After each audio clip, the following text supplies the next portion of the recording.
Donc bonsoir à toutes et à tous et merci aux organisateurs de cette soirée de nous avoir invités. Nous sommes très honorés de parler ici au CNAM et devant vous parce que les valeurs et les objectifs du CNAM, qui viennent d'ailleurs d'être résumés il y a un instant, résonnent beaucoup en nous et correspondent tout à fait à la manière dont nous voyons la nécessité d'évolution de la société. Alors, le thème de ce soir, c'est avoir le choix. Et il est parti un peu du livre que Louise et moi avions publié en 2013. Vous comprendrez évidemment, dès lors qu'il a été rappelé ce que nous sommes, d'où nous parlons l'un et l'autre, que le propos de ce soir va être engagé et qu'il est important que chacun parle en disant ce qu'il pense. Et je veux dire que lorsque nous avons décidé d'écrire ce livre, nous sommes partis d'un constat. Le constat, c'est que les mécanismes économiques et financiers qui sont à la racine de toutes les décisions importantes dans le monde, en Europe, en France, produisent de la crise. Et la pensée dominante, c'est-à-dire ce que vous entendez tous les jours sur les chaînes de télévision ou de radio, ce qui est mainstream sur le net et que développent la plupart des journaux, proclame qu'on ne peut rien y faire. Eh bien, on a décidé d'écrire un livre qui prendrait le contre-pied de cette thèse-là, et qui plus est, on a décidé d'écrire un livre qui serait intergénérationnel, ça se voit, et à partir de parcours extrêmement différents, ça a été rappelé tout à l'heure. En introduction de notre propos, parce qu'on va le faire de manière alternée, je veux dire 4 choses. La première chose, c'est que en 2013, eh bien, les discours vertueux sur la nécessité de moraliser le capitalisme qui avait fleuri tout de suite après la crise de 2008 étaient déjà enterrés. Quant aux politiques mises en place pour sortir de la crise, notamment en Europe, elles nous laissaient déjà plus que sceptiques. Nous disions, et c'est très largement développé dans le livre, que le désendettement à tout prix comme boussole avec les politiques d'austérité qui en étaient le corollaire était un remède qui allait aggraver le mal. 6 mois après l'élection présidentielle, c'est le moment où le livre est paru, nous disions et nous pensons toujours que le péché originel du quinquennat de François Hollande a été de ne même pas avoir essayé de poser le problème d'une autre voie envisageable et de s'être immédiatement coulé dans le moule des politiques déflationnistes qui constituent la doctrine de l'Union européenne. Notre propos était donc de montrer qu'il est faux de prétendre qu'il n'existait qu'une seule politique possible, faux de dire qu'il n'y avait pas d'alternative.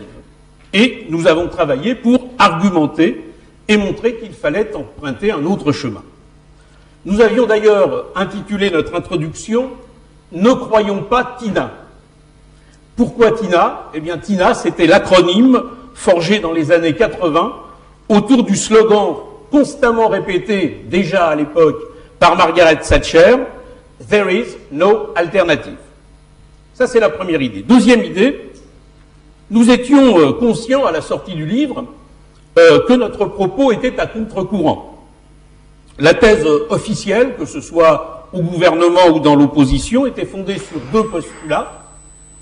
Le premier postulat, c'est qu'il fallait tailler dans les dépenses publiques pour diminuer les déficits, mais on faisait silence sur les effets macroéconomiques de cette approche, en termes de ralentissement de l'activité, générant de moindres rentrées fiscales et pesant donc dans le sens de l'aggravation du déficit, comme en termes d'augmentation du chômage, souvenez-vous, il devait baisser fin 2013, c'est-à-dire d'augmentation des dépenses d'indemnisation et de réparation des dégâts sociaux. Le deuxième postulat était il faut accroître la compétitivité, mais très rapidement, cette approche qui aurait pu être intéressante a évacué toute réflexion sur les organisations du travail et les modèles productifs pour se limiter à la diminution du coût du travail. Là encore, les effets macroéconomiques en ont été désastreux. En comprimant les revenus salariaux, on a éteint le moteur de la demande et on a ajouté un facteur d'étouffement de l'activité économique. Troisième idée, on peut dire que 2 ans après la sortie de notre livre, l'idée qu'une politique alternative est nécessaire et qu'elle n'est pas irréaliste est devenue une réalité.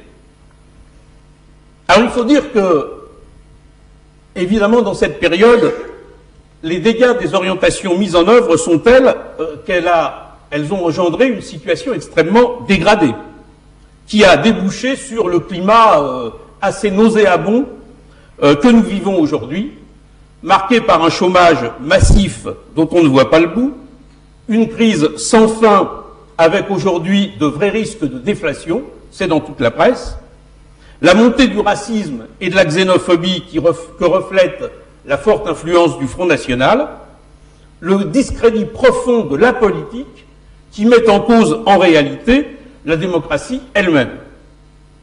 Néanmoins, même dans ce climat, un certain nombre de faits importants se sont produits. Il y a 1 an et demi, le FMI avait reconnu par la voix de son chef économiste qu'il avait, je le cite, sous-estimé le multiplicateur d'impact des politiques budgétaires sur la croissance.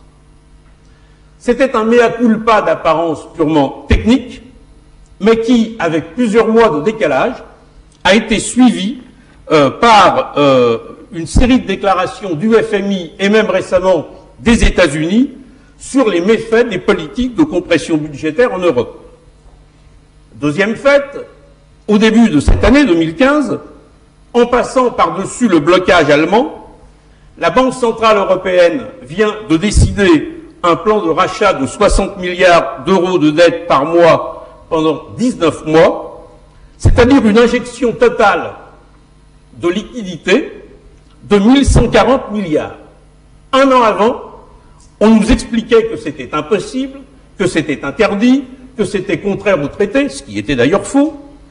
Cette opération de création monétaire pourrait relancer vraiment l'activité, mais il faudrait pour cela, c'est une condition importante, qu'elle serve à financer des projets dans l'économie réelle, et non pas simplement à venir alimenter les marchés financiers, en privilégiant les projets qui sont créateurs d'emplois. Alors, on n'en est pas encore là, mais ça démontre que ce qui était tabou il y a 1 an peut devenir réalité. Sauf qu'évidemment, ça a été fait parce que la déflation menace. Troisième fait, nous avions développé dans notre livre l'importance des paradis fiscaux, que nous appelions d'ailleurs plutôt paradis financiers, parce qu'ils ne sont pas que fiscaux, dans la mondialisation actuelle. Nous avions notamment indiqué que ce n'était pas seulement des destinations exotiques pour des milliardaires qui voudraient échapper au fisc, c'est ça aussi, mais qu'il existait pour une part importante des paradis fiscaux en Europe, en Grande-Bretagne par exemple, avec les îles anglo-normandes et la City, ou le Luxembourg, ou l'Irlande, ou bien aux États-Unis avec l'État du Delaware, et que les principaux flux transitant dans les paradis fiscaux étaient ceux des multinationales. Nous avions noté l'importance des chambres de compensation telles Clearstream. Eh bien, l'actualité de ces dernières semaines a montré à quel point ce constat est réel. Ce qu'on a appelé le LuxLeaks, c'est-à-dire l'affaire du Luxembourg, où plus de 300 multinationales échappaient pendant des années à des centaines de milliards de dollars d'impôts, et ça dans un pays membre de l'Union européenne dont on vient en plus d'élire l'ancien Premier ministre comme président de la Commission européenne, le SwissLeaks très récemment, qui a montré comment, grâce à une banque, des gens fortunés pouvaient se soustraire eux aussi à l'impôt, et je rappelle que l'évasion fiscale En France, c'est un rapport parlementaire qui l'indique, c'est 80 milliards d'euros par an, ce qui est une somme extrêmement importante. Enfin, dernier élément d'actualité, la victoire de Syriza en Grèce a manifesté la volonté du peuple grec d'en finir avec les politiques imposées de l'extérieur, qui ont conduit à sa paupérisation, à la mise à l'encan du patrimoine de ce pays, tout en ne réglant rien, puisque, comme vous le savez, le PIB de la Grèce a baissé de 25% en 4 ans, ce qui a conduit à augmenter le taux d'endettement de ce pays, alors que l'objectif était de le désendetter. Alors évidemment, la situation est encore mouvante. C'est aujourd'hui même, ou hier soir, je ne sais plus comment je vis, que le gouvernement grec a envoyé des propositions à Bruxelles pour faire en sorte qu'il ne soit pas placé en situation de cessation de paiement budgétaire.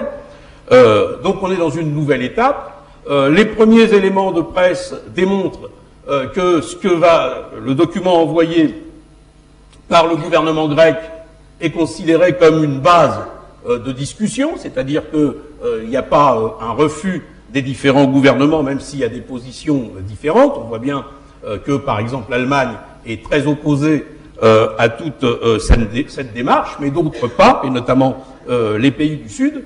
Ça démontre quoi? Ça démontre que nous sommes dans un débat politique qui porte sur la conception de la société qu'on veut construire dans les années qui viennent, et que nous ne sommes pas, contrairement à tout ce qu'on nous disait, sous la fatalité d'une contrainte économique transcendante. Donc voilà les idées que je voulais développer dans cette introduction. Quatrième et dernière idée en forme de conclusion provisoire, puisqu'on va y revenir ensuite.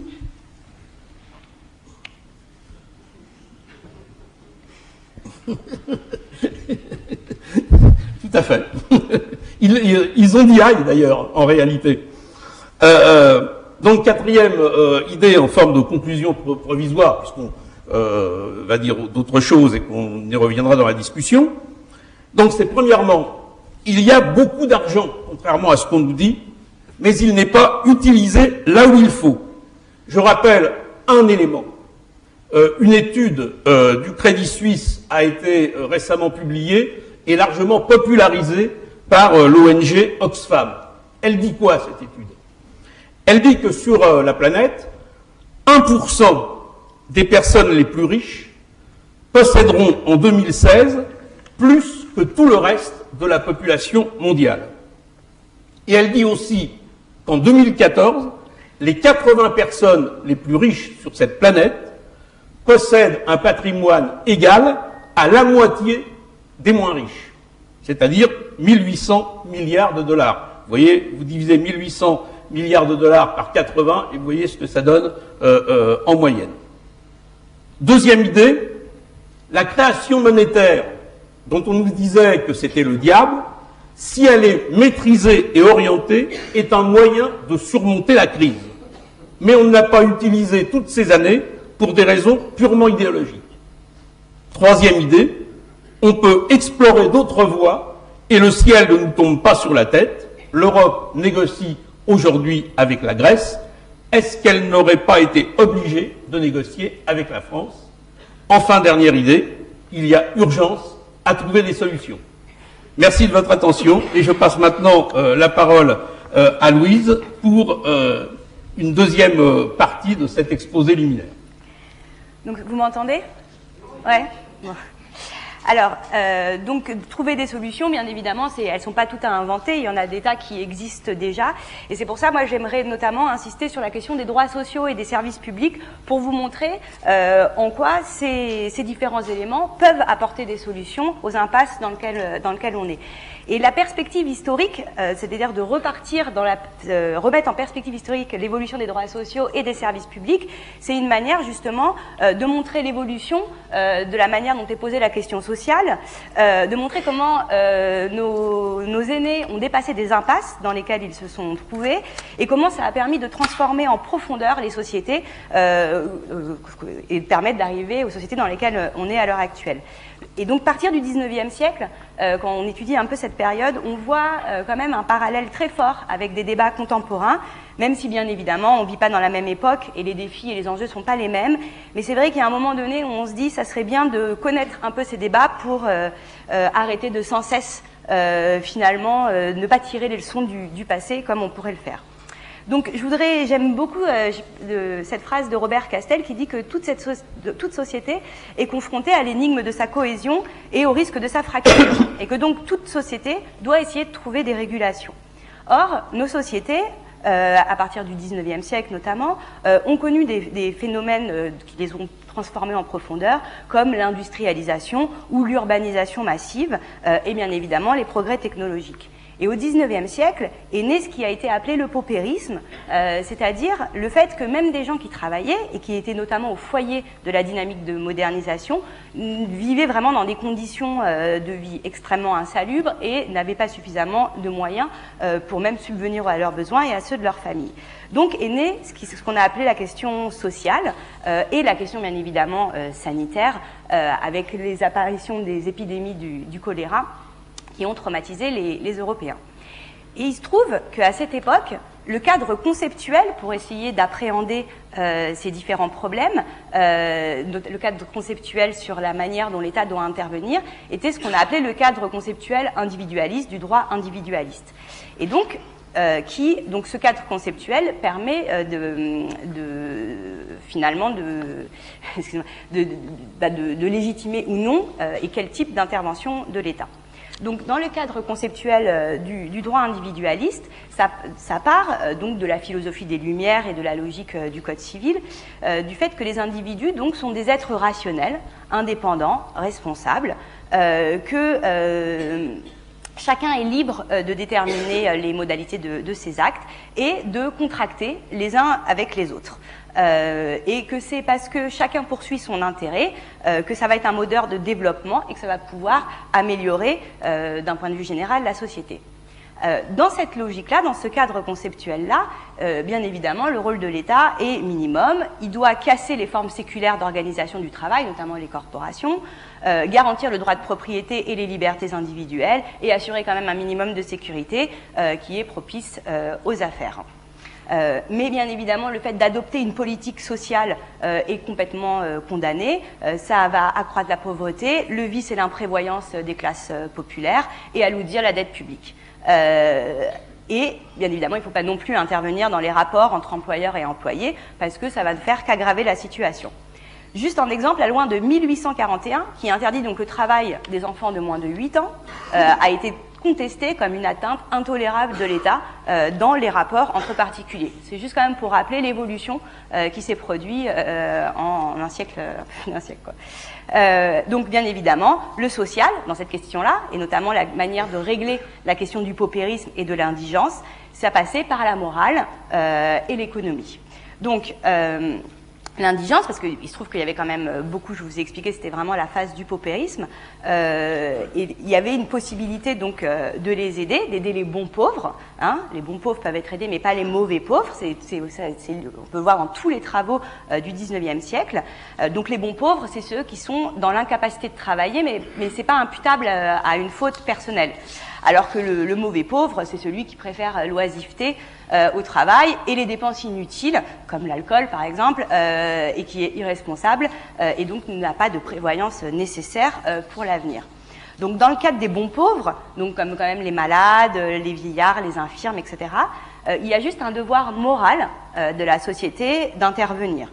Donc par exemple, je vous cite le baron de Gérando en 1839, qui est un des fondateurs du droit administratif, qui dit que il y a que le droit sacré à la subsistance, attendez, faut que je Donc il dit, si jamais on reconnaît réellement un droit et que on permet aux gens d'exiger réellement, ça va donc avec le droit positif attribué à l'indigence d'obtenir des secours déterminés commence l'abus.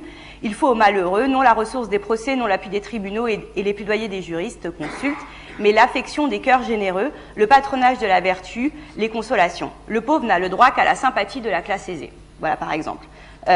Ou Thiers, Adolphe Thiers, qui disait en 1850 si une classe entière, au lieu de recevoir, pouvait exiger, elle prendrait le rôle du mendiant qui demande le fusil à la main, on donnerait l'occasion à la plus dangereuse des violences. Ou d'autres comme Jean-Baptiste Say qui, eux, sont complètement hostiles aux reconnaissances même d'un devoir de la société. La société ne doit aucun secours, aucun moyen de subsistance à ses semblables. Donc, bon, il y a quand même un devoir moral qui est reconnu, mais bien évidemment, l'assistance doit pas être superflue, puisque ça conduirait à la destruction des mœurs, de l'amour du travail, et finalement au désordre, et ça ne ferait qu'accroître la pauvreté. Donc finalement, la manière, c'était donc la charité, privée essentiellement, avec un petit contrôle de l'État qui pouvait être mise en œuvre et qui était donnée essentiellement par des ressources en nature, comme le fait de donner de la soupe, ou du pain, ou du combustible, ou des choses comme ça. L'autre aspect, c'était de moraliser les classes laborieuses, qui sont vraiment, je vous l'ai déjà dit, donc faut se rendre compte de comment on parlait quand même des ouvriers à cette époque, peu responsables, imprévoyants, accusés de sombrer dans le vice, notamment donc l'alcoolisme, et la fainéantise, etc.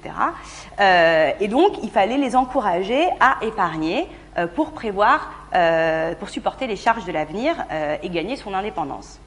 Le problème, c'est qu'il fallait avoir les moyens de prélever sur les revenus disponibles, une part pour l'avenir, et qu'il se trouve que les salaires étaient vraiment beaucoup trop bas pour déjà subvenir à ses propres besoins et aux ceux de sa famille. Donc, la prévoyance était quand même un petit peu compliquée en fait. Il y a eu la phase quand même de 1848 avec le suffrage universel masculin qui a été mis en œuvre, où il y a eu une contradiction qui a été mise en avant sur la dépendance économique et sociale dans laquelle se trouvait la majorité des citoyens, qui était peu compatible finalement avec cette nouvelle liberté politique. Mais au-delà un peu des débats, il n'y a pas eu vraiment de choses en pratique qui se sont produites. La situation continuait quand même vraiment à se dégrader, donc je ne vais pas vous développer, mais on commençait quand même à se développer d'autres types de mécanismes comme le développement des sociétés de secours mutuels et bien évidemment le paternalisme industriel avec une logique un peu philanthropique pour essayer d'améliorer les conditions de vie des classes laborieuses. Mais tout ça, c'était un acte unilatéral et de bienveillance et de générosité de la part du patron, et ça plaçait quand même l'ouvrier dans un rapport de dépendance. Parce que la logique de la charité, c'est celle de la subordination de celui qui est assisté, et c'est pas un droit, c'est une aumône qu'on fait. Donc, comme je vous le disais, tous ces éléments ont quand même, c'est des processus longs, hein, ont été complètement critiqués. La situation s'est vraiment aggravée et les transformations des mœurs ont eu lieu, ce qui fait qu'il y a eu une évolution du cadre conceptuel qui a donc été renouvelé et on est passé donc dans le cadre conceptuel du droit social qui est basé sur le solidarisme, sachant que cette idée de solidarité est devenue très en vogue dans le dernier quart du XIXe siècle. Alors, juste une remarque, droit social aujourd'hui, ça renvoie à une branche du droit comme le droit du travail et de la protection sociale, mais à la fin du XIXe siècle et au début du XXe siècle, c'est vraiment un outil conceptuel utilisé en philosophie du droit, notamment, pour essayer de saisir les transformations, les évolutions en cours, et essayer de penser à un renouveau qui serait plus proche de la réalité et qui permettrait de davantage réguler les rapports sociaux. Et toujours, n'oubliez pas d'éviter le risque de la fracture, puisque bien évidemment, le contexte est la montée des luttes sociales très fortes tout au long du XIXe siècle, avec les révolutions de 1830 qui ont eu lieu partout en Europe, celle de 1848, et les nombreux mouvements sociaux qui ont eu lieu à ce moment-là. Donc, dans le cadre conceptuel du droit social, je vous l'ai dit, le principe de base, c'est celui de la solidarité. On part du principe qu'il y a une interdépendance de faits qui existe concrètement entre les êtres humains, qui a particulièrement été mise en avant par le choléra, je vous disais, qui a traumatisé quand même les Européens du 19e siècle. Et donc les découvertes de Koch et Pasteur qui montraient que la transmission de la maladie était dans l'eau, enfin passée par l'eau, montraient que finalement on ne pouvait pas juste laisser des taudis d'un côté et que ça pouvait également toucher les personnes riches qui s'étaient mises dans des quartiers plus résidentiels où eux, ils avaient développé un certain nombre de réseaux d'assainissement. Donc, ouais, c'est ça. Non, mais c'est vrai que bon pauvre, mauvais pauvre, c'est un peu des problématiques qu'on retrouve aujourd'hui. C'est pas dit de cette manière-là, mais ça va être. On voit quand même dans les exclus ceux qui sont pas si, on accuse quand même un peu ceux qui profitent, puis ceux c'est pas vraiment de leur faute. Donc c'est pour ça que je trouve que c'est une problématique qui revient aujourd'hui, même si les mots sont différents.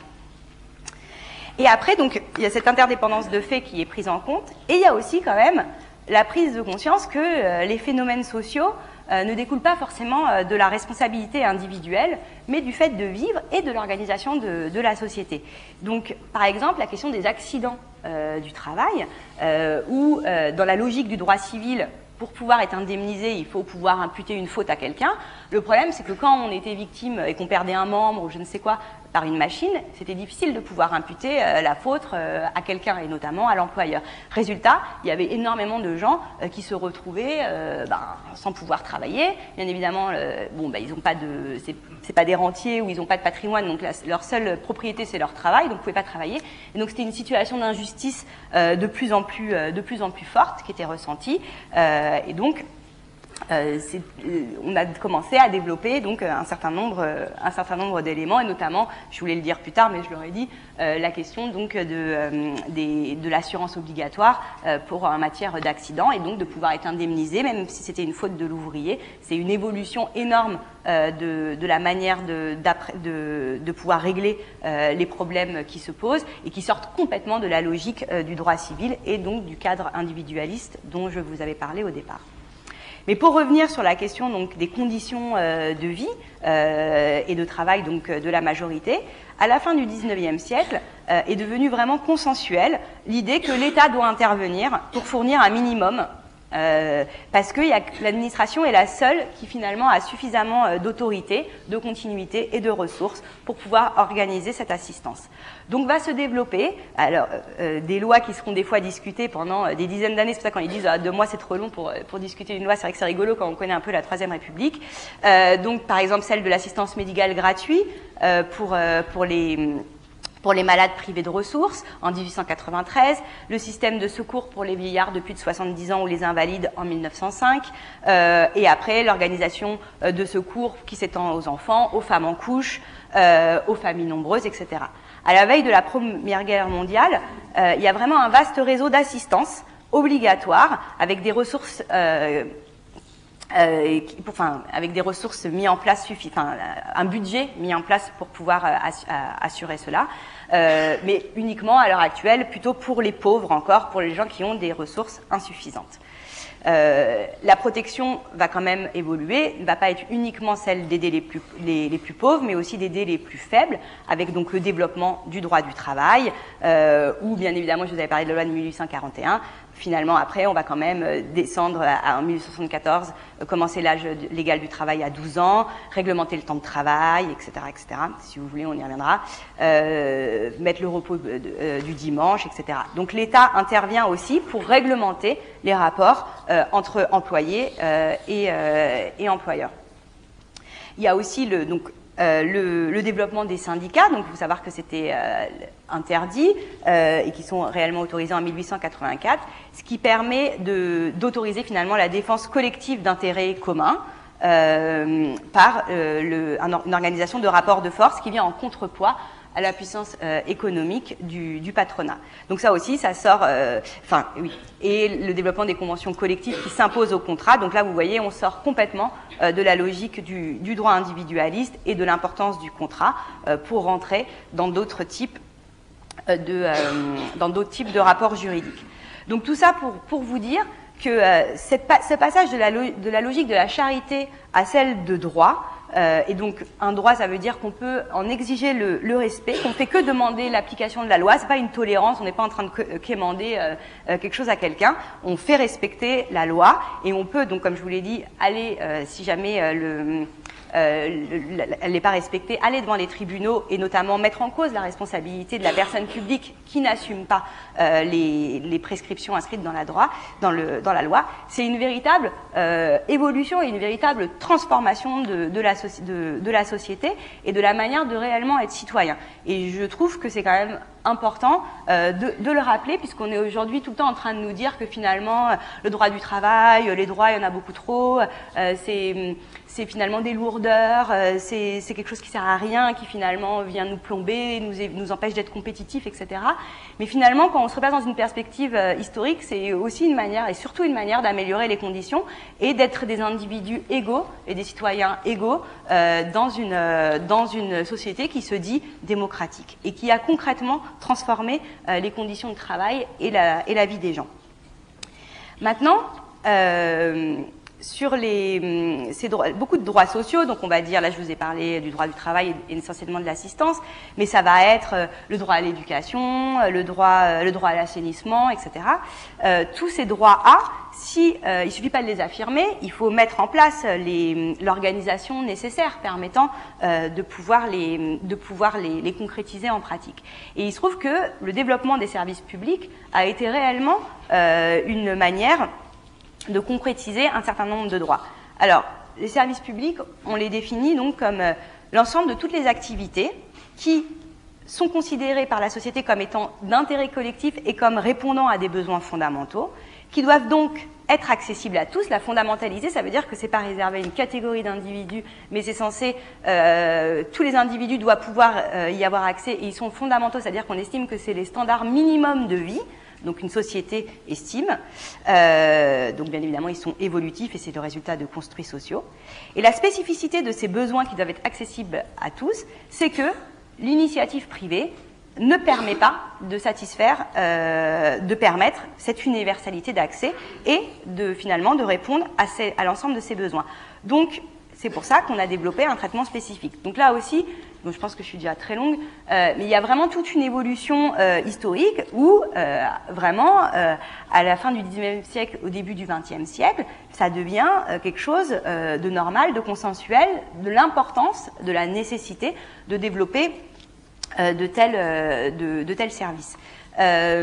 Donc, par exemple, sur l'assainissement, ça veut dire dégager les moyens nécessaires pour mettre en place tous les réseaux qui permettent d'amener l'eau, de mettre les égouts, de pouvoir après l'évacuer, de pouvoir traiter les eaux usées ensuite, de pouvoir nettoyer des espaces publics, etc., etc. Ça, concrètement, ça a permis vraiment de transformer les conditions d'hygiène. Excusez-moi.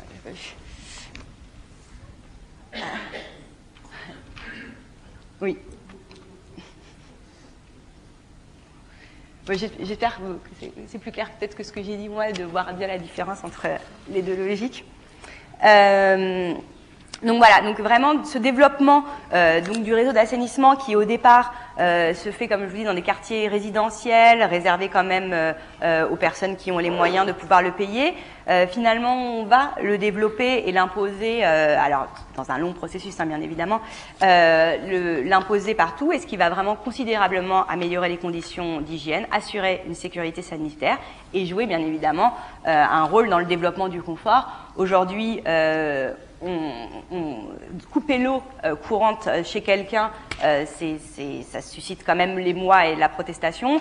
Nos grands-parents, ou enfin les personnes qui ont connu la Seconde Guerre mondiale, racontent qu'à cette époque-là, il n'y avait pas l'eau courante à domicile, donc on voit bien là aussi la transformation et de ce qu'une société estime comme étant fondamental. Je pourrais vous faire la même chose sur l'éducation, sur les services de santé, sur les transports, etc., pour vous montrer à quel point il y a eu toute une organisation qui s'est mise en place, des moyens humains, matériels, etc., pour pouvoir permettre cette accessibilité d'accès, enfin cette accessibilité aux services, excusez-moi. Donc, bien évidemment, à partir des années 80, il y a eu une remise en cause très forte de cette manière d'appréhender les problèmes. Alors, je dis pas du tout que c'était parfait jusqu'aux années 80, il aurait resté beaucoup à faire pour permettre à ce modèle de société de prendre toute son ampleur et pour pouvoir. Il y avait beaucoup de critiques qui étaient adressées aux services publics, etc. Donc c'était pas genre c'était parfait avant, et il faut y revenir. Mais au lieu de chercher à améliorer l'égal accès à ces différents services, de répondre aux aspirations nouvelles qui s'exprimaient dans la société, ou d'intégrer pleinement la révolution informationnelle ou les impératifs environnementaux ou la démocratisation, etc. C'est de nouveaux leitmotifs qui sont arrivés, celui de concurrence, de privatisation, de compétitivité, de rentabilité. Et concrètement, donc ces principes qu'on peut dire néolibéraux, soutenus par les dirigeants économiques et politiques, les institutions financières internationales comme la Banque mondiale ou le FMI, l'Union européenne, etc., ont ouvert de nouveaux marchés, ont permis l'extension de la sphère financière sur des activités qui en étaient à ce moment-là exclues. Ça a conduit à l'affaiblissement de l'État social et plutôt à l'accroissement des pouvoirs des oligopoles privés. Et surtout, cette logique de rentabilité qui est devenue prédominante dans les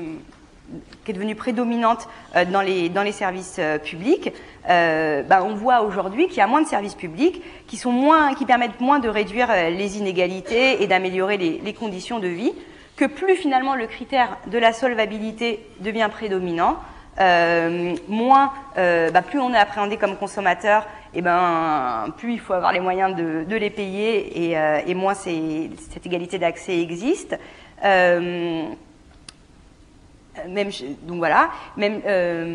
donc moins c'est accessible au plus grand nombre, ou alors cette privatisation a conduit aussi concrètement à des augmentations, des hausses par exemple du prix du gaz et de l'électricité. Donc il y a une grande précarité par exemple énergétique qui se développe, ou bien évidemment les services dans les zones enclavées, qu'elles soient périurbaines ou rurales, de plus en plus, comme on est dans une logique comptable, de plus en plus de services publics disparaissent, les bureaux de poste, les gares, les services de train, les classes, les maternités, enfin bref, tout ça on connaît toute cette logique, cette évolution. Et on a quand même, maintenant, on peut dire qu'on a quand même un recul, même si les réformes, elles sont mises progressivement, on a quand même un recul d'au moins 15 ans sur concrètement cette évolution. Et les conséquences, donc, pour les usagers, je viens de vous l'expliquer, on revient de plus en plus dans une logique où finalement, on va séparer ceux qui sont solvables vont pouvoir avoir accès à un service et ceux qui ne le sont pas retourneront dans la logique d'assistance. Ça ne sera plus les services qui sont développés les mêmes pour tous. Et en général, comme on dit, le droit des pauvres, pauvre droit. C'est jamais une bonne chose quand on sépare comme ça les individus en fonction de leurs revenus. C'est une catastrophe pour les territoires qui voient leur développement économique, leur démographie est atteinte par ces retraits de ces différents services publics. Les salariés, on voit bien maintenant avec ce qui se passe à la Poste, à France Télécom, etc., comment ils sont considérés comme un coût, comment il y a finalement une précarisation de l'emploi, une intensification, etc., etc. Un problème sur les investissements à long terme. Par exemple, on peut prendre l'exemple du fret ferroviaire, qui n'est pas très rentable financièrement, mais qui permettrait de limiter l'impact carbone, de désengager les réseaux routiers, et qui donc finalement aurait un intérêt pour la société. Et on voit que les financements manquent cruellement. Donc finalement, il est légitime aujourd'hui, dans un État qui se dit démocratique, de poser la question de savoir si le marché est réellement en mesure de satisfaire ses besoins, en intégrant les exigences donc d'égalité, de continuité, d'adaptabilité, de lisibilité et de durabilité. Et nous, notre idée, c'est que non, le marché ne témoigne qu'il ne permet pas de répondre à l'ensemble de ces objectifs. Et c'est pour ça qu'on pense que les services publics pourraient jouer réellement un rôle moteur dans un développement émancipateur et pourraient constituer réellement une réponse à ce que la société estime devoir à chacun de ses membres à titre égal. Il pourrait être au cœur d'un contrat social. Et la modernisation des services publics au XXIe siècle, on n'est pas du tout dans une vision étatiste, nous, au contraire, ça serait justement la démocratisation, donc de faire en sorte que les citoyens, les usagers, les salariés puissent déterminer ensemble quels sont les besoins, quelles sont les modalités pour les satisfaire, quelle est la définition des missions et des objectifs qu'on assigne à tel ou tel service, bien évidemment l'évaluation de leur qualité, ou même participer à la détermination de leurs coûts et de comment on les finance, parce qu'en général, c'est soit par l'impôt, soit par la tarification.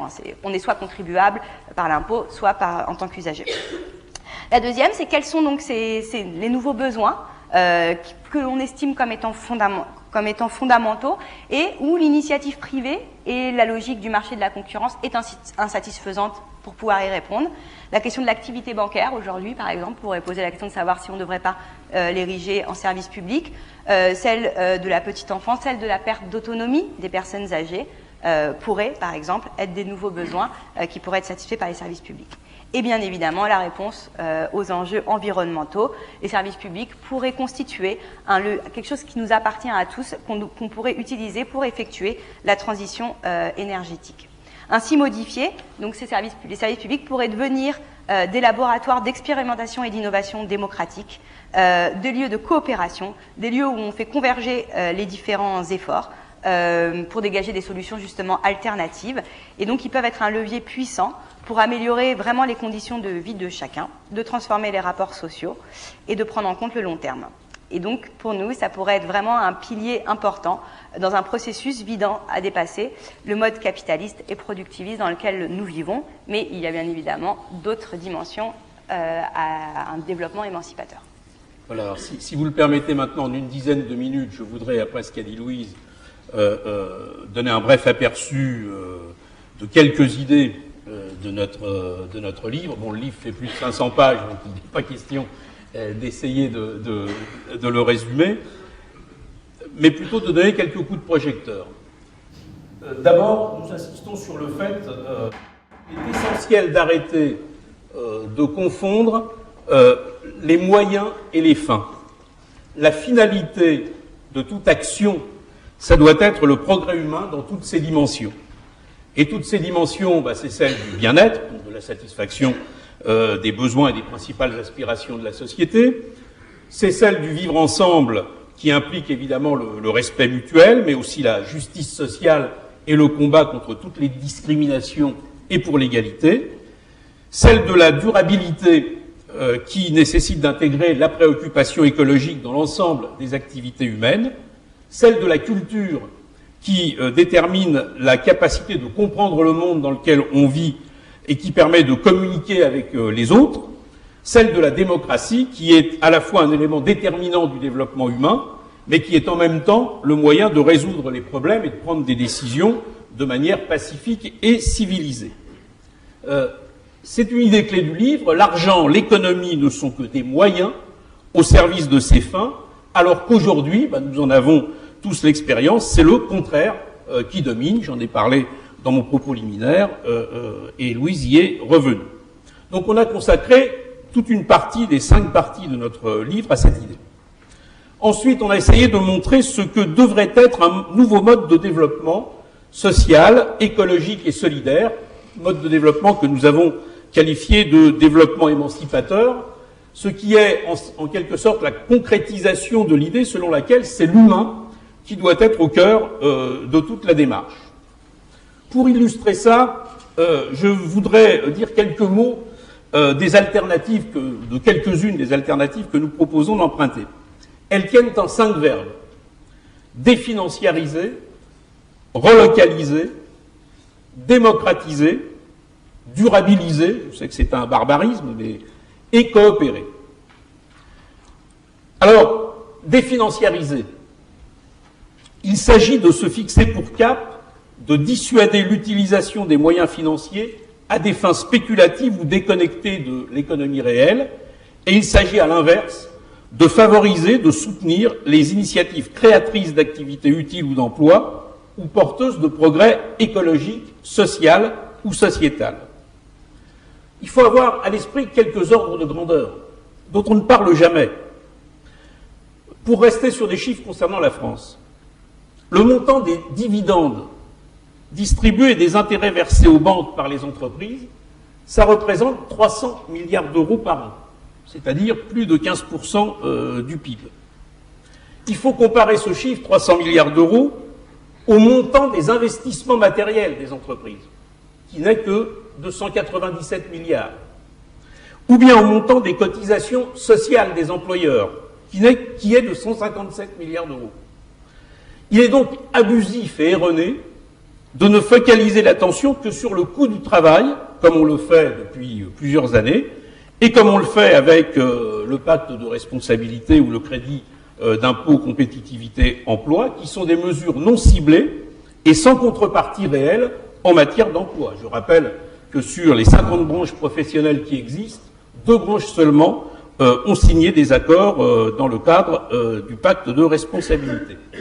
Ce sont de mauvaises mesures qui pèsent sur les finances publiques sans résultat, et il est donc important de s'intéresser au coût du capital et à son efficacité pour la société.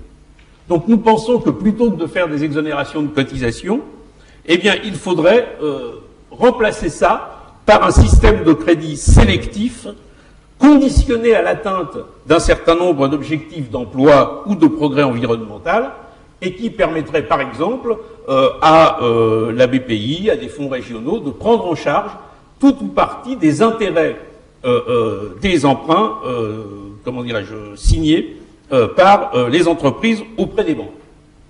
Au-delà de cet exemple, beaucoup de questions méritent d'être abordées, je ne fais que les citer, mais par exemple, toute la question de l'encadrement sévère, voire de l'interdiction dans certains cas, des produits dérivés spéculatifs.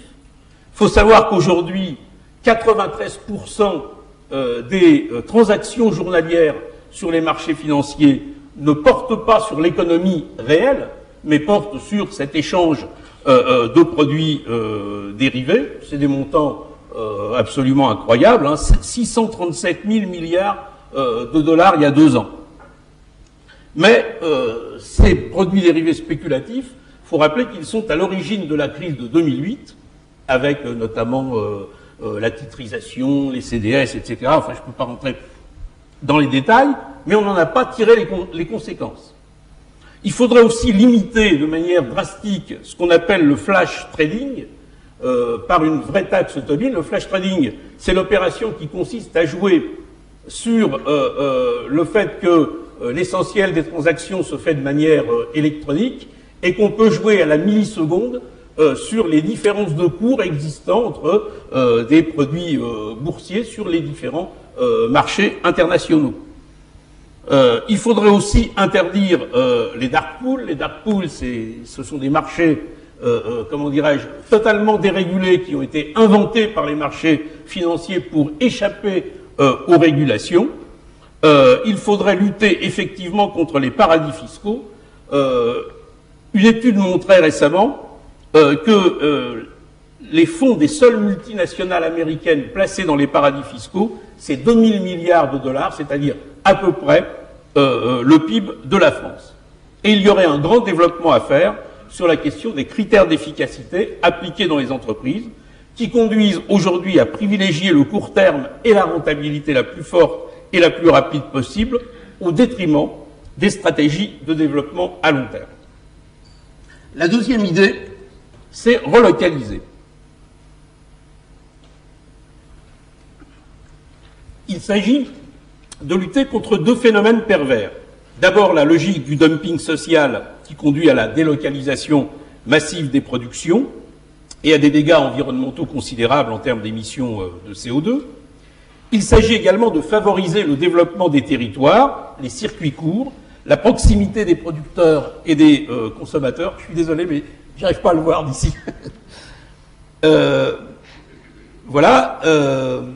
Le problème massif est que les règles de l'Organisation mondiale du commerce ont structuré la situation actuelle, notamment de dumping social, et il est indispensable de les contester. Et cela d'autant plus que les négociations actuelles sur ce qu'on appelle le traité transatlantique, le TAFTA, qui se déroule dans la plus grande opacité, vont venir aggraver encore la situation. Nous pensons, dans ce domaine, qu'un soutien de la France et des États européens à la bataille du mouvement syndical international dans le cadre de l'OIT, l'Organisation internationale du travail, c'est une organisation spécialisée de l'ONU, visant à donner un caractère plus contraignant au respect de normes sociales et environnementales dans le commerce mondial, serait de nature à inverser la tendance actuelle qui est catastrophique et à stopper la course au low cost au détriment et des salariés et de la planète, et on pourra éventuellement y revenir dans la discussion. Troisième idée, démocratiser. Dans le livre, on a consacré un très grand chapitre à cette question, que je peux évidemment pas développer, où nous avons montré qu'il fallait, comme l'a dit à l'instant Louise, aller vers une nouvelle ère de la démocratie, à la fois de la démocratie représentative, qui est aujourd'hui bien à l'emploi, de la démocratie participative qu'il faut vraiment développer, et même de certaines formes d'intervention directe, donc de démocratie directe. On a essayé de partir d'expériences qui existaient dans différents pays de ce point de vue. Mais je veux donner un seul exemple concernant la démocratie, un exemple dont on parle souvent trop peu. C'est que c'est celui de l'entreprise. Aujourd'hui, dans notre droit, l'entreprise n'existe pas en tant que concept ayant une portée juridique. Quand on parle de l'entreprise, on parle au plan juridique du droit des sociétés. Ainsi, dans le droit des sociétés, l'entreprise est réduite aux seuls intérêts des actionnaires ou des porteurs de parts, etc. C'est souvent néfaste car on a pu constater en bien des situations que les intérêts patrimoniaux des actionnaires pouvaient être totalement contraires au développement de l'entreprise, voire à sa pérennité. On peut se référer au véritable feuilleton qui a eu lieu pendant des années entre les héritiers Peugeot et les différents PDG qu'ils ont mis en place, et on n'en est sorti que par l'opération récente d'une prise de participation de l'État et d'une prise de participation chinoise. Il est donc indispensable de créer un statut juridique de l'entreprise grâce auquel les salariés en seraient considérés collectivement comme partie constitutive, alors qu'aujourd'hui ils en sont extérieurs, et qui devrait mieux faire apparaître les liens d'intérêt mutuel existant entre entreprises et territoires, donneurs d'ordre et sous-traitants. Dès aujourd'hui, à notre sens, les salariés et leurs représentants devraient être présents dans les conseils d'administration, de façon à ce que les salariés puissent être partie prenante des décisions stratégiques qui impactent leur avenir, notamment en matière d'emploi. Durabiliser. Alors bon, c'est un barbarisme qui remplace une longue périphrase qui veut dire intégrer la préoccupation écologique dans les modèles de production et de consommation. Notre livre consacre un long développement à cette problématique. C'est une question tout à fait déterminante. On sait bien que la réponse aux défis écologiques détermine l'avenir même de l'humanité. Les ressources fossiles ne sont pas illimitées. Leur gestion responsable est devenue un impératif absolu. Toutes les voies pour leur substituer des ressources renouvelables doivent être explorées, et il y a beaucoup de pistes de recherche intéressantes en ce domaine. La préservation des écosystèmes doit être considérée comme une dimension à intégrer dans les différents projets de développement. La sauvegarde de la biodiversité doit figurer en bonne place dans les décisions. Quant à la question alarmante des émissions de gaz à effet de serre, chacun le sait, les rapports du GIEC sont de plus en plus alarmants. Il nous faut donc réduire de manière très importante les émissions de gaz à effet de serre et se fixer des objectifs chiffrés pour y parvenir. Ça devrait être l'objet de la conférence mondiale sur le climat à la fin de cette année à Paris. Mais je rappelle que toutes les conférences mondiales de ce type ont échoué. Et il ne faudrait pas que ça arrive encore une fois, car nous n'avons pas le temps devant nous. La transition vers une décarbonation de notre mix énergétique est une priorité absolue, et elle concerne tous les aspects de la vie, le logement, les transports, l'industrie, les activités professionnelles, l'urbanisme, etc., etc. La préoccupation écologique implique également une transformation des modèles de consommation. Ça, c'est assez connu, donc je ne vais pas développer. Mais elle implique aussi une transformation des modèles productifs, et ça, c'est moins connu, et je voudrais juste en dire deux mots. Ça veut dire quoi? Ça veut dire qu'il faut mener une vraie lutte contre ce qu'on appelle l'obsolescence programmée, c'est-à-dire des produits qui sont conçus pour ne pas durer et être remplacés afin de faire tourner la machine, si j'ose dire. Qu'il faut développer l'éco-conception qui intègre dès l'origine d'un produit les préoccupations d'économie d'énergie, de matière, de réparabilité, qu'il faut systématiser le recyclage car les déchets des uns peuvent être les matières premières des autres, qu'il faut relocaliser les productions, etc., etc. Il y a beaucoup de travaux sur ces questions, et on peut dire que d'ores et déjà, un nouveau paradigme productif, celui de l'économie circulaire, est en train de naître. Il est très important de le soutenir. Nous pensons qu'une loi devrait être élaborée et votée à cet effet, tant le sujet est déterminant pour l'avenir. Enfin, le dernier terme, c'est coopérer. L'idée même de coopération a été mise à mal par le développement de cette idéologie de la concurrence libre et non faussée, qui est le substrat de la construction actuelle de l'Europe. On ne récuse pas, bien sûr, l'idée de concurrence, qui a des vertus.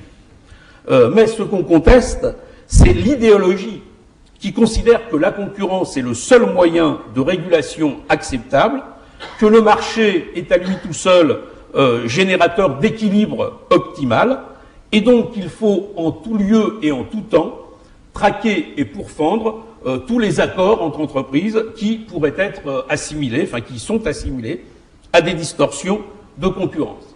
Eh bien, nous pensons que la démarche de coopération, contrairement à ce credo-là, est absolument indispensable dans la perspective du progrès humain durable dont nous parlons. La démarche de coopération consiste à mobiliser en commun les intelligences, les énergies, les moyens au service de projets qui rassemblent. Au lieu d'être combattue, elle devrait être soutenue, elle devrait être promue.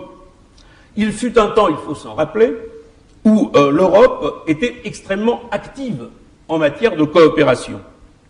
Et les résultats de cette époque-là ont fait la fierté de tous. C'est l'Europe spatiale avec le CNES, et aujourd'hui la sonde Rosetta. C'est Airbus, sans qui l'Europe aurait été éliminée du club fermé du transport aérien.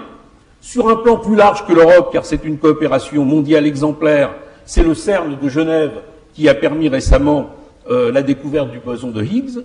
Et puis pour descendre en échelle, la coopération, c'est aussi des milliers d'exploitations agricoles mises en réseau, des milliers d'entreprises fonctionnant ou devant fonctionner, parce que les plus gros sont dérivés, selon des principes d'intérêt collectif.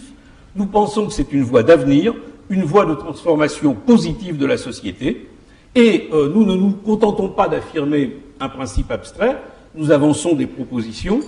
Par exemple, concernant les grands projets structurants à l'échelle européenne, on voit qu'il est indispensable de se doter de réseaux interconnectés, renforcés dans des domaines tels que le ferroviaire, le transport d'énergie électrique et gazière, les télécoms, la fibre optique.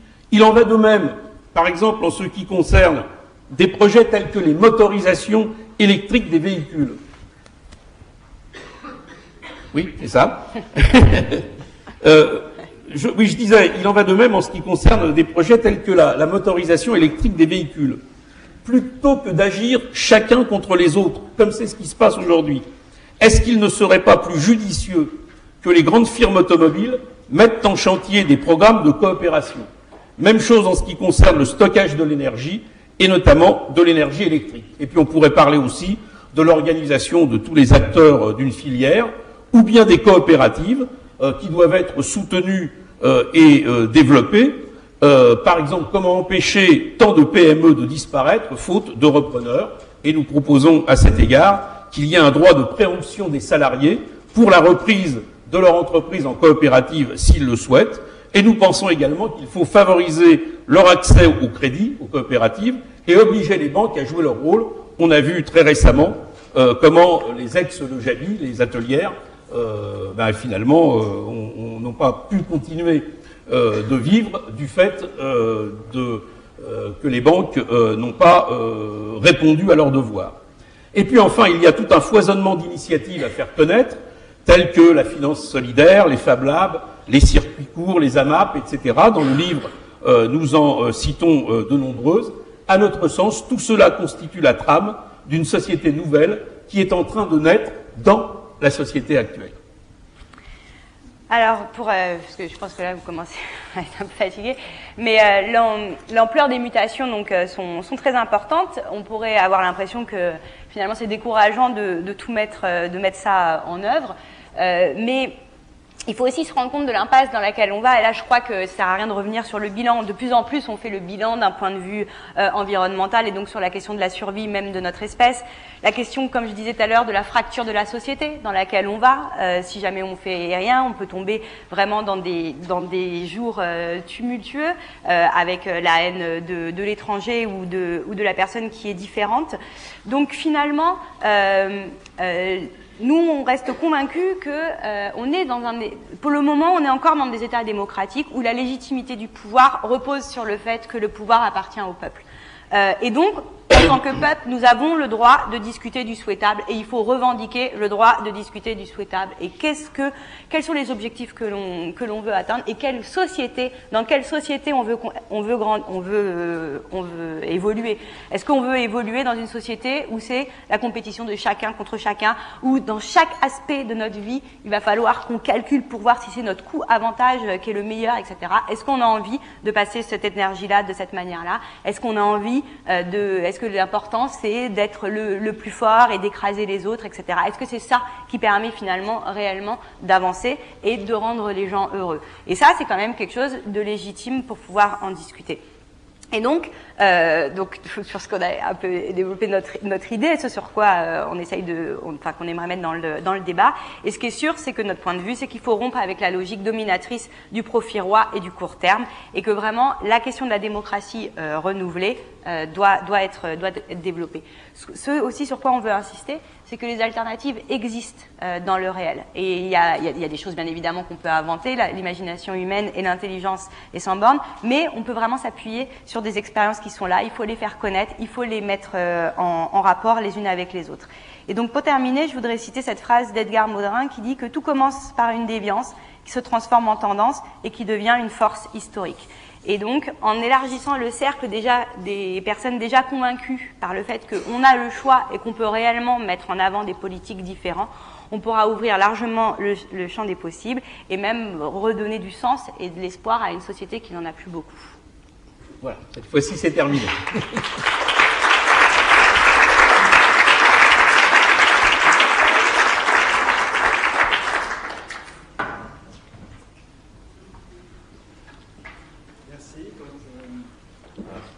Micro à votre disposition, même 2 micros à votre disposition pour les questions, les commentaires, et ce que vous voulez. Voilà, là-bas, oui.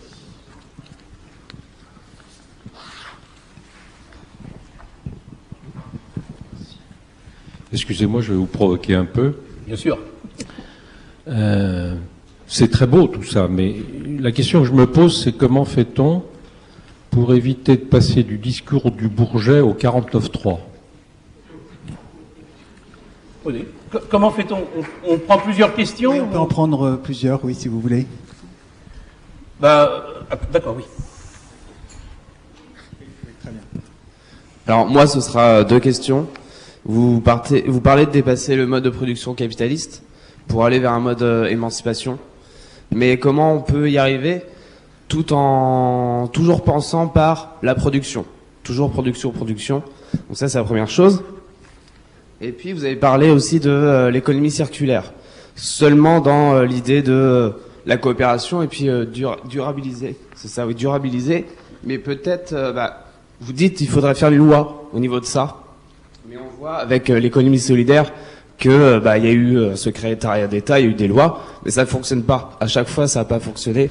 L'économie circulaire, c'est un peu la petite fille de l'éducation populaire, et puis l'économie solidaire était la fille de l'éducation populaire. Est-ce que, juste en soutenant l'économie circulaire, mais sans la materner, est-ce que ce serait pas aussi mieux? Voilà. Moi, j'avais une question sur votre discours sur la promotion des services publics, du service public universel et plus étendu pour apporter diverses prestations à la population. Je me demande si c'est pas un discours un peu passéiste, parce que même si je crois que l'État va continuer à avoir un pouvoir d'orientation, et d'abord faudrait-il aussi que les États nationaux se mettent bien en phase avec l'Europe, l'Union européenne, et réfléchissent éventuellement à l'orientation de l'Europe. Pour moi, il n'est pas question de revenir à du fonctionnariat et à des services publics et étatiques. Au contraire, je pense qu'il y a déjà des champs entiers, même dans le domaine social, l'économie solidaire, qui font que il faut penser, je pense, plus à des modes d'intervention mixtes et qui se passent donc de la sphère publique.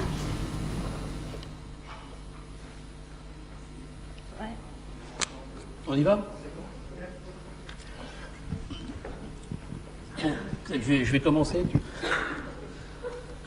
Voilà, moi, je vais prendre les questions dans l'ordre, peut-être pas toutes, je vais te laisser les services publics, mais sur la première question, moi je la considère pas comme provocatrice, elle est fondamentale. Oui, le discours du Bourget disait une chose importante, mon adversaire c'est la finance. Bon, et puis j'ai parlé ensuite de péché originel, hein, dans le début de mon propos. Pour une part, ça explique quand même une grande partie du climat qui existe aujourd'hui. Il y a des millions de gens qui ont voté à l'époque pour un changement. Le slogan était « Le changement, c'est maintenant », si mes souvenirs sont bons.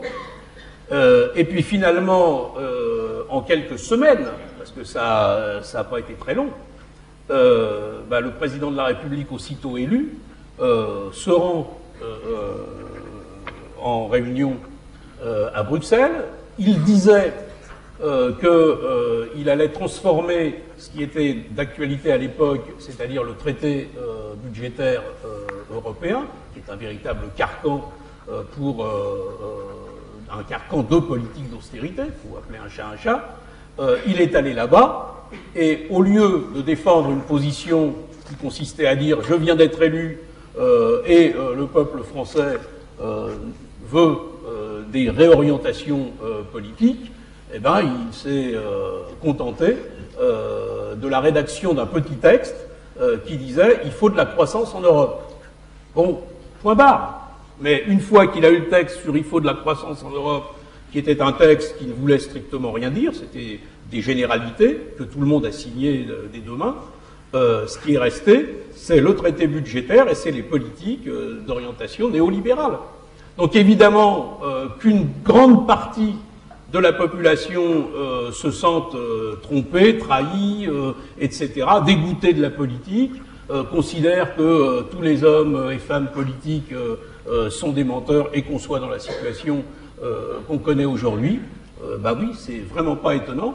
Donc ma réponse à votre question, c'est que quand on fait le discours du Bourget, on ne doit pas faire le 49.3. On fait un discours, la politique, ça doit être quelque chose de noble. On dit ce qu'on fait, on fait ce qu'on dit. Les gens votent et doivent voter en toute connaissance de cause. Deuxième série de questions. Pourquoi une loi sur l'économie circulaire? Alors, je vous rassure tout de suite, on n'est pas des fanatiques des lois, hein, bien que Louise soit juriste. Donc c'est pas pour faire une loi, c'est pour faire en sorte que ce nouveau paradigme dont nous parlons, un nouveau paradigme productif, une nouvelle manière de produire, qui prenne en compte dès le départ, dès la conception des produits, l'ensemble des préoccupations écologiques, soit poussé en avant, soit conforté, soit soutenu, y compris qu'on invente des manières de soutenir financièrement cet effort, parce qu'on sait bien que faire de l'éco-conception, décider que tout à terme doit être recyclable, etc., ça revient plus cher que de le faire comme des barbares. Bon, donc l'idée d'une loi, c'est ça. C'est pas du tout pour faire une loi, c'est pour porter en avant le mouvement. Et notre manière de voir, c'est pas le tout production. C'est bien clair. La préoccupation écologique, elle est multidimensionnelle. On a d'ailleurs dit très clairement que on parle de la finalité de la vie humaine. Bon, la finalité de la vie humaine, c'est pas d'être des esclaves de la production. Donc non, ça n'est pas tout sur la production. En même temps, je le dis clairement parce que c'est un débat,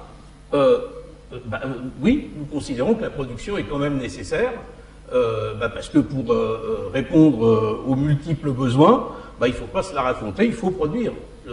Nous ne croyons pas au retour à une société pastorale. Nous pensons même au contraire que si il est maîtrisé socialement, le mouvement scientifique et technique peut apporter un certain nombre de solutions allant dans le sens de l'intégration de la préoccupation écologique dans le modèle productif. Voilà. Sur le passage du Bourget au 49.3, ça pose quand même la question de la Ve République et de ce qu'elle est devenue, avec quand même cette fameuse discipline de vote où finalement les parlementaires de la majorité n'ont pas le choix que de suivre la position du gouvernement. Donc ça pose la question de l'efficacité, de la légitimité et du caractère démocratique des institutions dans lesquelles on est. Après, je pense que c'est vrai qu'il y a aussi une logique hyper élitiste où nos responsables pensent qu'ils savent mieux que tout le monde. Là, par exemple, cette semaine, on entendait ceux qui sont les fraudeurs ou je sais pas quoi, c'est la gauche qui veut pas immobile, qui veut pas changer et qui est dans l'immobilisme, etc. Donc finalement, il y a aussi, je sais pas si on a vraiment réussi à le dire, enfin à le montrer ce soir, mais cette idée que la démocratie, c'est accepter le débat et la contradiction, et que c'est pas parce qu'on n'est pas d'accord avec la logique dominante qu'on est des cons, excusez-moi l'expression, mais des passéistes débiles qui n'ont pas compris qu'il y avait des problèmes et qu'on pouvait les changer. Donc voilà. Et par exemple, donc il y a une question, enfin je vais pas revenir sur toutes les questions de la démocratie, mais il y a le questionnement que le 49.3 existe déjà. Et on pourrait par exemple dans la démocratie d'intervention, dans cette dimension-là, mettre le référendum révocatoire et faire que si un certain pourcentage de la population estime que telle ou telle loi, on doit faire un référendum pour décider de la révoquer ou pas, on le met avec bien évidemment des paliers, etc. Mais il y a des tas d'outils juridiques et institutionnels qui peuvent être pensés pour justement qu'ils arrêtent de passer en force sur un certain nombre de choses et pour voir s'il y a réellement une majorité de citoyens derrière. Sur la question de modèle productif, j'ai pas beaucoup d'autres choses à dire que ce qu'a dit Alain, mais c'est vrai que cette idée de répondre aux besoins et d'intégrer à toutes les dimensions du cycle de la production une autre manière de penser la complexité des interactions, donc la dimension écologique, sociale, des différentes... Enfin voilà, tous ces éléments à penser, et il y a énormément et c'est un chantier énorme à faire, mais c'est vrai qu'on n'est pas... Alors, la question de la décroissance, il y a bien évidemment qu'il y a des besoins qui doivent décroître. Enfin, il y a des biens matériels qui sont certainement inutiles, mais la question de la réponse aux besoins existe encore, que ce soit celle de besoin en énergie, ça va être une vraie problématique. La question des transports, etc., va se poser. Donc, c'est vrai que ça sera jamais un modèle de société qui va rallier les gens, de dire donc, ce qui fait comment on fait un modèle de société qui peut créer du sens et qui donne aux gens envie de s'investir, de s'approprier ces questions et de venir se battre pour ça, et comment on intègre toute la complexité. Mais il y a vraiment des tas de solutions à faire, que ce soit en amont ou en aval. On a tous été confrontés à un appareil où il manque juste une pièce et il faut le jeter complètement. Donc, on pourrait vraiment développer une filière de recyclage, de transformation des objets, etc. Il y a toute une intelligence humaine à développer là-dessus. Moi, je sais pas si vous avez vu, mais on a une confiance quand même, on est hyper optimiste, hein, on a quand même une vraie foi dans l'humanité au fond, malgré ces aspects noirs. Quant au service public, moi je pense que le problème justement, c'est qu'on va dire aujourd'hui, le service public égale secteur public, égale État, égale... Et ça, c'est faux historiquement. C'est une construction qui a été faite pour essayer de dévaloriser ce qui pourrait être une gestion publique. Mais par exemple, les services de l'eau, en France, est majoritairement, d'un point de vue historique, fait par des personnes privées. Et par exemple, en Allemagne, en Suède et des autres pays, c'est majoritairement des régies. Donc c'est pas vrai que service public égale secteur public. Après, moi peut-être que j'ai pas assisté là-dessus, c'est évident que nous on n'est pas étatiste. C'est-à-dire que cette conception où il y aurait des gens qui pense pour nous et qui nous impose ce qui doit être, quels sont nos besoins et qui les quantifie, ça c'est pas quelque chose qui a fonctionné. En général, c'est déconnecté des aspirations réelles, des volontés, etc. Et on va pas nier le lourdeur des systèmes bureaucratiques qui n'existent pas que dans le public et qui est inhérent au système bureaucratique, donc on a quand même besoin, hein, donc faut voir. Et c'est pour ça que moi je pense vraiment pas que c'est passéiste les services publics. Je pense que c'est justement concrètement un modèle de société sur qu'est-ce qu'on estime être fondamental et devant être accessible pour tous. Alors on peut discuter, des choses qui pouvaient être considérées comme fondamentales à un moment et on estime que c'est plus fondamental aujourd'hui. Très bien, c'est géré autrement et on le voit. Mais à un moment donné, discutons collectivement de ce qui doit être, de ce qu'on estime devoir être accessible à tous. Et après, bien évidemment, je l'ai dit, une des manières de moderniser, c'est cette question de la démocratie. Et donc justement, des usagers, des citoyens, des salariés, l'économie sociale et solidaire, leur donner des moyens et d'autres modes de mise en œuvre de l'organisation concrète des services publics. Les sociétés d'économie mixte existent, là aussi, historiquement, dans la mise en œuvre des services publics. Donc, à un moment donné, les services publics, c'est des principes, mais après, sur les modalités concrètes d'organisation, on a une palette qu'on peut utiliser. Et donc maintenant, ayons juste conscience qu'on a cette palette et utilisons-la avec les différents outils qui le font. Mais par contre, moi je pense quand même que, et je sais que on est d'accord là-dessus, que la question n'est pas de savoir est-ce que c'est une personne publique, une société d'économie mixte, etc. Voyons ce qui existe par rapport aux initiatives qui existent dans les territoires, etc. Reprenons les questions aussi là où elles se posent, plutôt que de penser aussi les problèmes dans l'abstrait. Mais par contre, je pense que la question de savoir est-ce que c'est le marché, la concurrence qui doit gérer ça, est-ce que ça c'est efficace, ça c'est vraiment une question aussi de principe qui peut être posée et dont on peut discuter. Et il y a des gens qui soutiendront que c'est positif et d'autres qui mettront en avant, comme nous, ce qu'on a essayé de faire, le bilan de ce que c'est en disant qu'à notre avis, c'est pas la solution pour satisfaire ses besoins. Mais pour moi, c'est pas du tout incompatible, au contraire.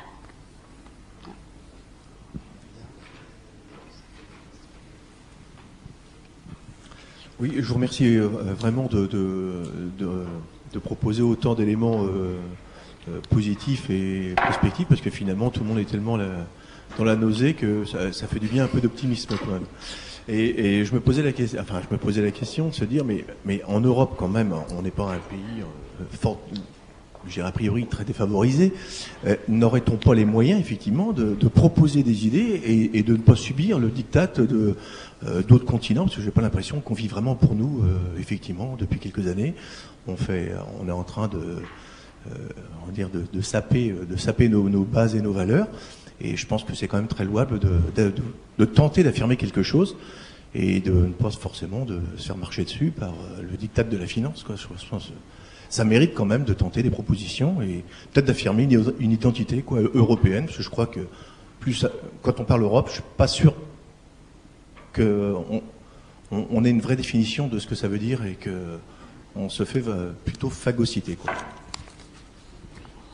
Merci. D'autres questions pour l'instant? Oui, là-bas. Le micro arrive.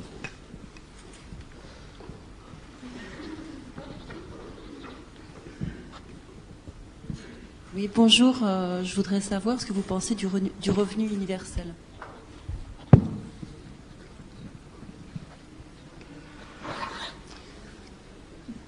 Pas d'autres questions, donc on va se concentrer sur la réponse à ces deux questions. Oui.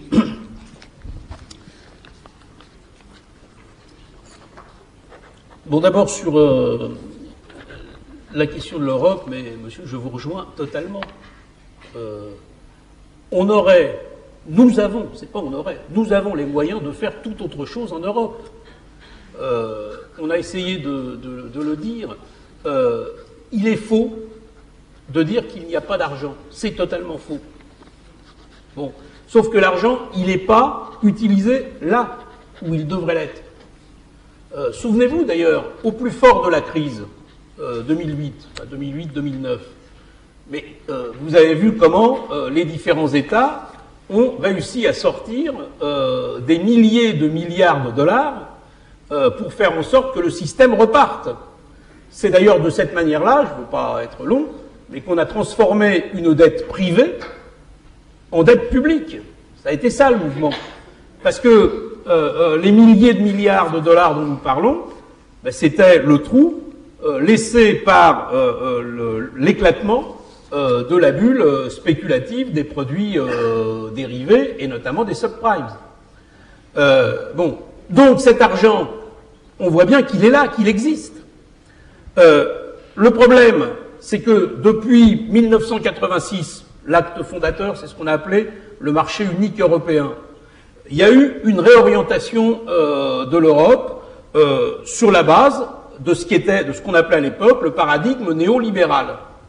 Et donc, à partir de là, toute la construction européenne n'a eu qu'une boussole, faire en sorte que on libéralise les capitaux de leur circulation, faire en sorte qu'on abatte toutes les barrières qui empêchaient les grands groupes multinationaux de pouvoir, par exemple, prendre pied sur le terrain des services publics là où ils considéraient que c'était rentable.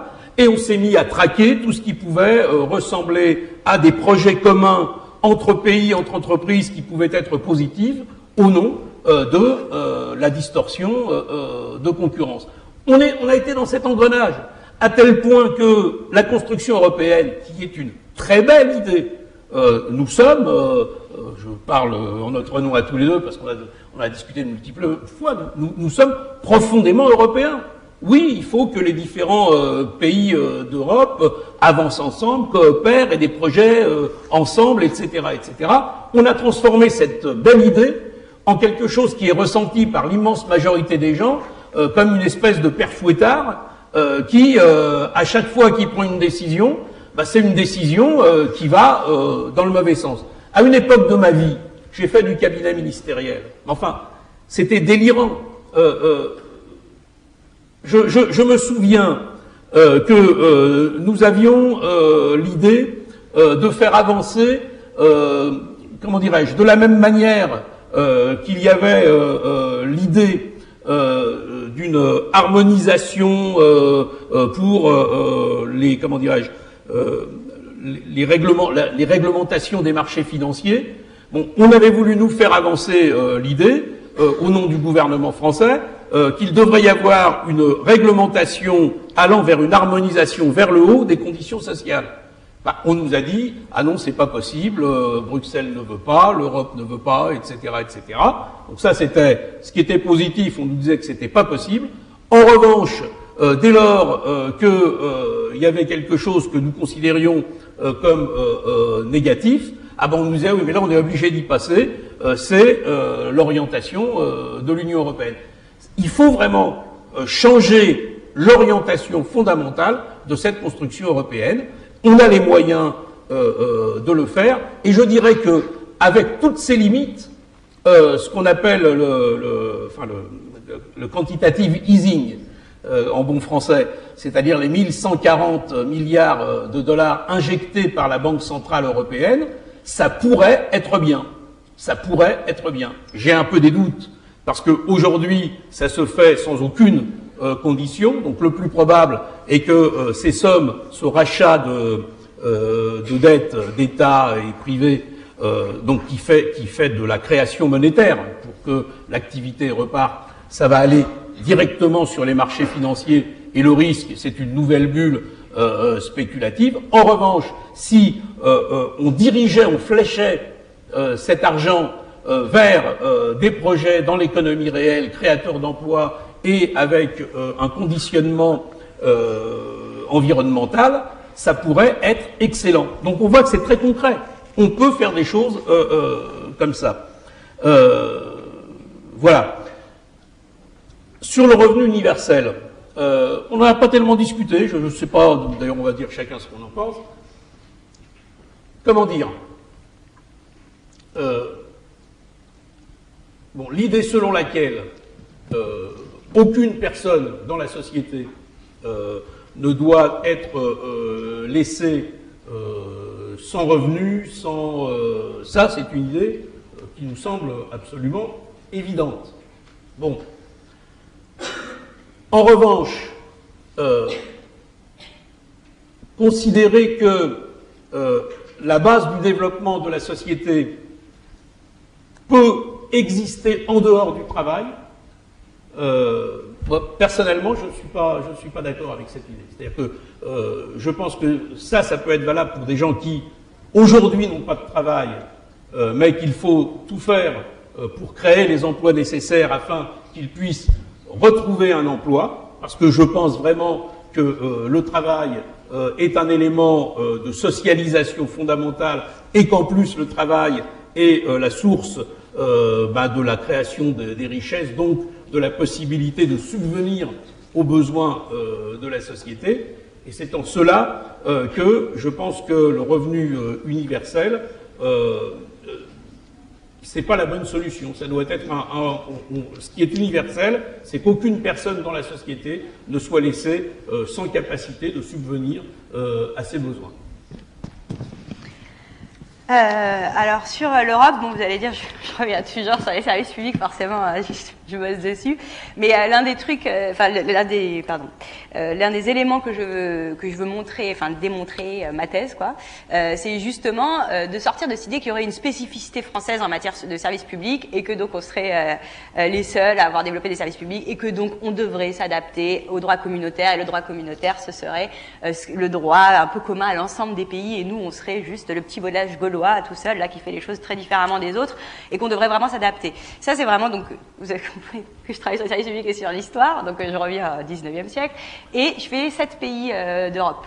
Et j'essaye de montrer justement à quel point tous ces pays ont été confrontés exactement aux mêmes problèmes, dans des temporalités qui peuvent être un tout petit peu différentes, etc. et ont apporté les mêmes solutions, et notamment par les développements de services publics. C'est-à-dire le principe, c'est-à-dire l'affirmation de l'idée qu'il faut faire en sorte que ce soit accessible à tous. Après, les modalités d'organisation concrètes, elles sont très diverses, comme en France, elles sont très diverses, mais ça nous a pas empêché de penser ensemble des services très très différents. Et par exemple, l'Angleterre, on a l'impression que ça n'existe pas, enfin que l'Angleterre existe que depuis Madame Thatcher, quoi, alors que l'Angleterre a existé avant, et elle était même le championne du socialisme municipal, vous voyez. C'est le père Fouettard. Nous parlons il y a un instant. Ouais, c'est ça. Donc voilà. Et en plus, quand on lit, parce que finalement, donc vous savez, la terminologie européenne, c'est les services d'intérêt général, qui est utilisé. Et même eux, ils disent qu'il y a un vrai modèle de société. Donc, c'est-à-dire que je pense que quand même, justement, en Europe, on peut réellement s'appuyer sur quelque chose qui a existé et qui fait que on a nos modes de vie qui se sont profondément transformés. Et justement, toujours en s'appuyant, désolé, sur les services publics, c'est une manière de redonner du sens et de construire réellement du lien entre les différents peuples. Et pour ça, ça nous, enfin, je pense vraiment justement de revenir sur cette question de la base. C'est quoi le cadre dans lequel on pense? Et que là, aujourd'hui, on n'a pas le droit de discuter du cadre. Et ben, dans des États qui se disent démocratiques, si, on a le droit de discuter du cadre. Et justement, le cadre et le carcan monétariste, néolibéral dans lequel dans lequel on est, nous conduit à une impasse, mais vraiment, dont on voit quand même les conséquences à l'heure actuelle. Et donc voilà. Et donc c'est pour ça que je pense que l'Europe reste un cadre et un niveau territorial extrêmement pertinent. Et c'est à nous de discuter, mais c'est déjà des débats qui existent dans les différentes populations d'Europe. Et par exemple, là, la situation 2015 qui commence par la victoire de Syriza en Grèce et où on verra ce qui se passe en Espagne avec Podemos, montre que quand même, à un moment donné, il y a une transformation des manières de poser les questions qui arrivent. Voilà. Quant au revenu universel, honnêtement, j'ai pas de questions, j'ai pas un point de vue arrêté là-dessus. C'est un débat que j'ai. Je sais que ça vient au départ un peu d'une logique un peu, c'est défendu au départ par des néolibéraux dans un truc justement pour éviter la fracture. On donne un minimum de base à des gens et puis s'ils peuvent pas travailler parce que dans la société dans laquelle on va, de toutes les manières, il y a beaucoup trop de gens il y aura pas assez de travail pour tout le monde dans la logique dans laquelle on évolue. Et ça, moi je suis plutôt favorable de la diminution du temps de travail, de l'organisation différente, par exemple de la reconnaissance du travail de bénévoles, plein de choses, enfin, sur l'évolution de la conception du travail et pas réduire forcément le travail au travail salarié, etc. Mais je pense que c'est quand même quelque chose qui donne du sens à la société. société. Donc ce que je veux dire, c'est que l'idée du revenu universel, c'est-à-dire de faire que finalement on a un truc de base et que finalement après c'est que nos besoins de base sont satisfaits et après ce qu'on va gagner, travailler, ce sera des trucs en plus, etc. Je sais que je suis pas du tout claire parce que j'ai pas du tout une idée arrêtée là-dessus. Pour moi, c'est pas forcément la question primordiale. Pourquoi pas dans une, moi c'est pas mon combat tout de suite. Pourquoi pas dans une évolution de société quand on aura transformé, etc. Qu'on arrivera à ça et qu'on donnera un revenu et puis finalement après qu'on travaillera et qu'on sera définitivement peut-être sorti du salariat. Mais pour le moment, donc si j'essaye de résumer mon idée, je pense que je trouve ça plus intéressant de parler c'est quoi le travail, comment on le répartit, quelle place ça prend dans notre vie et quelle place on laisse à autre chose. Parce que si je reviens sur cette idée de notre démocratie XXL où la démocratie doit vraiment devenir un mode de vie, ça implique qu'il faut dégager du temps et qu'on ne peut pas continuer à travailler je sais pas combien d'heures par semaine en étant épuisé, en ne pouvant pas réfléchir à la fin de sa journée de travail parce qu'on est dans ses préoccupations, etc. Et voilà, c'est plus ça. Mais sur la question du revenu universel en tant que tel, comme débat tout de suite, maintenant, j'ai pas complètement une idée. Pour moi, c'est plus un aboutissement d'un processus qui est plus long. Voilà. Je sais pas si... Très bien, ben merci pour ces réponses. Si pas d'autres questions, oui, donc l'heure et voilà, nous avons consommé notre temps. Je voudrais dire, oui, donc apporter quelques précisions sur la suite de ce cycle. Donc, il y a 3 dates qui sont à retenir. Il y a le 24 mars. Donc, le 24 mars, c'est une conférence qui est prévue au lieu unique. Je ne peux pas encore vous dire qui interviendra parce que voilà, il y a eu des difficultés de disponibilité des intervenants. Le 21 avril, nous serons également au lieu unique, puisque vous avez été annoncé par Patrick Giger, le directeur du lieu unique, que nous alternerions les conférences. Et donc là, ce sera Christophe Bonneuil. Et on parlera de l'Anthropocène, donc un nouvel âge, donc on en parle beaucoup. Christophe Bonneuil, d'ailleurs, qui a travaillé avec 2 autres auteurs sur les fameuses 30 glorieuses. Et donc, voilà une nouvelle histoire des 30 glorieuses, qui est un sujet aussi qui fait partie de la discussion de ce soir. Le 26 mai, nous reviendrons ici, au CNAM, et donc on parlera du numérique. Donc effectivement, la question du numérique est très, très importante parce que c'est certainement un des besoins nouveaux que vous avez pointé. Donc ce sera Jacques-François Marchandise. Voilà. Et donc on essaiera aussi de traiter, bien sûr, de la question de l'économie collaborative, qui est un thème important. Voilà, on a plusieurs intervenants que nous avons identifiés, notamment avec le collectif WeShare. Mais voilà, ce sont des gens qui sont très occupés parce que ce sont des questions qui sont tellement au cœur de beaucoup de choses qu'ils sont beaucoup sollicités. Donc voilà, merci d'être venus très nombreuses et nombreux ce soir. Merci à nos intervenants pour ce dialogue. Et puis merci également à l'équipe qui a travaillé sur ce projet.